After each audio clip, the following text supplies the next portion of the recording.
Pick आपकी तरफ से है क्या अविनाश जी? नहीं देखिए, रियल एस्टेट सेक्टर में Q3 और Q4 ये काफ़ी इम्पोर्टेंट क्वार्टर्स होते हैं और मुझे लगता है कि तीसरी तिमाही में जैसे बिज़नेस अपडेट्स लोडा ने दिया है, काफ़ी दूसरे रियल एस्टेट प्लेयर्स ने दिया है। मुझे लगता है कि कहीं न कहीं मार्केट को थोड़ा चिंता है कि इन्वेंटरी इतनी तेज़ी से नहीं बिक रही है जितना एक्सपेक्टेशन थी। बट ओवरऑल मुझे लगता है कि Q3 के नंबर्स आने दीजिए। हमारा जो टॉप पिक है रियल एस्टेट सेक्टर में अनंत राज है। हमको लगता है कि इवन करंट लेवल्स पे अगर कोई खरीदना चाहे तो डेफिनेटली इसमें नॉट ओनली रियल एस्टेट है बट डेटा सेंटर का भी बिजनेस है। डेटा सेंटर का बिजनेस एक सनराइज सेक्टर माना जाता है और यहाँ पे काफी बड़ा इन्वेस्टमेंट कंपनी कर रही है। तो कहीं ना कहीं मुझे लगता है कि अनंतराज शायद दूसरे और रियल एस्टेट कंपनीज के मुकाबले में थोड़ा आउट परफॉर्म करे। बट डेफिनेटली Q3 के नंबर्स आने के बाद हमको थोड़ा सा एक क्लियर व्यू मिलेगा कि कितना ग्रोथ कमेंट्री, कितना डिसबर्सल चौथे तिमाही में होगी और ओवरऑल आउटलुक मैनेजमेंट क्या शेयर करता है। तो आई थिंक Q3 के बाद ही आई थिंक एक क्लियर रिव्यू हम रियल एस्टेट कंपनीज का ले सकते हैं। तब तक मेरे ख्याल से निवेशकों को कोई पैनिक नहीं करना चाहिए। कम से कम अभी तो फिलहाल होल्ड करें। देखिए बाजार जिस कंडीशन में है, मेरे ख्याल से कोई भी राइज पे मार्केट में एक सिग्निफिकेंट फॉल दिख रहा है। इसका मेन कारण तो एफआई की बिकवाली है, प्राइमरी मार्केट का सप्लाई है पेपर का। तो कहीं ना कहीं ट्रिगर मार्केट लुक रहा है कि अच्छे बड़ी कंपनीज के नंबर्स एक बार आएंगे तो कहीं न कहीं ट्रिगर अर्निंग्स का डेफिनिटली मार्केट को थोड़ा बहुत स्टेबल करेगा। ठीक है, ये राय होगी रियल एस्टेट शेयरों पर अविनाश जी की। आए थे प्रॉफिट में हमने 25% के आसपास का जंप हमने देखा था। इस पर जरा एक व्यू ले लेते हैं क्योंकि जो ही नतीजे आए हैं हम देख रहे हैं कि शेयर ये दिन की ऊंचाई पर कारोबार कर रहा है, करीब 1.25% के आसपास के गेन्स हैं। अविनाश जी, राय आपसे लेना चाहेंगे। नेट नेट साल भर में लगभग 35% ये शेयर चला है, हालांकि ऊपरी स्तरों पर हमने थोड़ी प्रॉफिट टेकिंग भी देखी है एचडीएफसी एमसी के शेयर में। आपकी राय क्या होगी सर? 3,000 रुपए का वाला शेयर फिलहाल 2600 रुपए के आसपास के प्राइसेस हम देख रहे हैं। नहीं, बिल्कुल अभिषेक, देखिए नंबर्स तो बहुत अच्छे हैं और काफ़ी चैलेंजिंग कंडीशन में मार्केट ने एक अच्छा नंबर पहला लार्ज कैप कंपनी से देखा है। मेरे ख्याल से देखिए आपका अगर नज़रिया डेढ़ 2 साल है, तो ये एक ऐसा बिज़नेस है जो एसेट लाइट बिज़नेस है और जहाँ पे आपका नेटवर्क अगर ठीक-ठाक है, आपकी फंड की ट्रैक रिकॉर्ड काफ़ी अच्छी है, तो डेफिनिटली आपको पैसा मिलेगा। देखिए इंडिया में तो म्यूचुअल फंड्स का अपॉर्च्युनिटी बहुत बड़ी है। एसआईपी का आंकड़ा हर महीना ओवरऑल बढ़ता ही जा रहा है। और आपने सही कहा कि जो लॉसेस लोगों ने एफ में खरीदी है, एटलीस्ट म्यूचुअल फंड एक ऐसा एसेट क्लास है जहाँ पे पैसे लॉन्ग टर्म में ज़रूर बनते हैं। हालाँकि इतना क्विक मनी स्कीम नहीं होती बट ओवरऑल कैपिटल और वेल्थ क्रिएशन के लिए एक अच्छा ज़रिया है।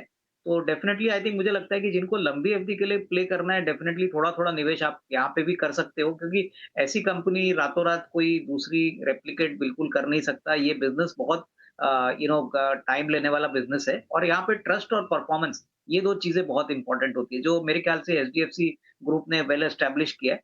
तो आई थिंक लॉन्ग टर्म के लिए definitely one can add but एक टाइम फ्रेम कम से कम डेढ़ 2 साल का रखिए क्योंकि तभी आपको एक अच्छा अल्फा कमाने को मिलेगा। समय आपको देना पड़ेगा और आज के सत्र में तेजी भी अच्छी है। देखिए करीब 4% की मजबूती के साथ कारोबार कर रहा है। पॉली कैप की बात कर लेते हैं। स्क्रीन के निचले हिस्से में आप देख सकते हैं कि नतीजे किस तरह के रहे। नंबर से एक बार आपको बता देता हूं। कंपनी का कंसोलिडेटेड मुनाफा 627 करोड़ से बढ़कर 1,451 करोड़ का हुआ है क्यू ऑन क्यू बेसिस पे। तो मुनाफे के नंबर काफ़ी अच्छे दिख रहे। हो सकता है कि कुछ इसमें वन ऑफ वगैरह हो, वो चेक करना होगा, लेकिन मुनाफे के नंबर प्राइमा फेसी अगर आप देखें तो काफ़ी अच्छे दिख रहे हैं, काफ़ी स्ट्रॉन्ग ग्रोथ दिख रही है इसके पीछे। और डिकोड करने की कोशिश करेंगे और डेटा आने देते हैं, फिर बाकी नंबर्स किस तरह के दिखते हैं। लेकिन कंसोलिडेटेड आय का नंबर अगर आप देखें तो यहाँ पर 22,649 करोड़ से बढ़कर जो कंसोलिडेटेड आय है 24,712 करोड़ के आसपास हो गया है। एक बार अविनाश जी, एमआरपीएल को लेकर आपकी राय क्या है? नतीजों के बाद एक शार्प अप मूव दिख रहा है, 11% की तेजी दिख रही है। फंडामेंटली एमआरपीएल को लेकर आपकी राय सर? नहीं, मेरे ख्याल से देखिए नतीजे तो काफ़ी अच्छे हैं, लेकिन आई थिंक एक्सपेक्टेशन भी थी विश्वमोहन की ग्रॉस रिफाइनिंग मार्जिन जो तीसरे तिमाही में आएँगे, वो सारे ऑयल मार्केटिंग कंपनीज़ के अच्छे आने की उम्मीद है। तो मुझे लगता है कि ये ट्रेंड आपको शायद दूसरे ऑयल मार्केटिंग कंपनीज़ में भी देखने को मिलेगा। मेरे हिसाब से स्टॉक डेफिनिटली इस ऐसे रिजल्ट्स के बाद थोड़ा-सा री-रेट ज़रूर होगा। आगे मैनेजमेंट की क्या कमेंट्री रहेगी, क्योंकि आने वाले क्वार्टर में ऑयल के प्राइसेस किस प्रकार से बिहेव करेंगे, ऑयल की कीमतें अगर बहुत ज़्यादा बढ़ती है तो इनके लिए दिक्कत बढ़ सकती है।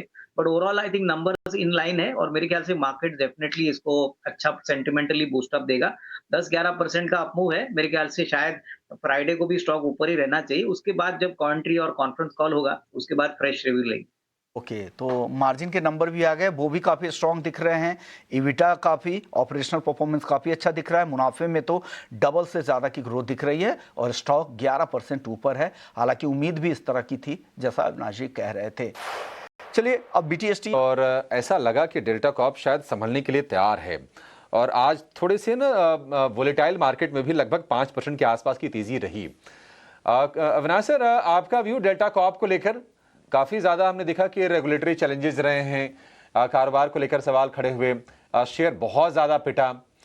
अब लगता है आपको कि कोई वैल्यू है इसमें या फिर कंपनी की लॉन्ग टर्म स्ट्रेटजी में कोई आपको ऐसी सिल्वर लाइनिंग जो दिख रही हो? नहीं, देखिए मुझे लगता है कि जो भी नेगेटिव होना था वो तो अभी प्राइस में दिख रहा है और अक्टूबर टू दिसंबर का क्वार्टर मुझे लगता है कि अगर ठीक-ठाक आता है, अभी बीच में मैं पढ़ रहा था कि कोई नॉन कोर एसेट भी ये बेचने वाले हैं, तो वहाँ से भी थोड़ा बहुत कैश फ्लो इंप्रूव हो जाएगा। बट कहीं न कहीं मुझे लगता है कि अक्टूबर टू दिसंबर ये एक बड़ा पीक सीज़न होता है मेरे ख्याल से इनके बिज़नेस के लिए। तो होपफुली अगर ये क्वार्टर का नंबर अच्छा आता है और ट्रैक्शन बाद में बिज़नेस का बढ़ता है, तो definitely at this level risk होने का बहुत कम है। तो जिनके पास ज़्यादा रिस्क एपेटाइट है वो थोड़ा-सा इस लेवल पे भी एंटर कर सकते हैं। लेकिन एक बात बताऊँ कि जो रेगुलेटरी इश्यू है, जो जीएसटी के केस को लेके वो अभी भी केस चल रही है, तो अभी भी उसमें कुछ सॉल्यूशन निकला नहीं है। तो मार्केट थोड़ा-सा रुक-रुक के ही यहाँ पे काम करेगा, क्योंकि जब तक वहाँ पे पूरी क्लैरिटी आती नहीं है अभिषेक, तब तक यहाँ पे अर्निंग्स मोमेंटम बिल्ड करना थोड़ा-सा डिफिकल्ट काम होगा। But definitely I think at this level जिनको हाई रिस्क लेने की कैपेसिटी है, वही यहाँ पे एक छोटा एंट्री मार सकते हैं।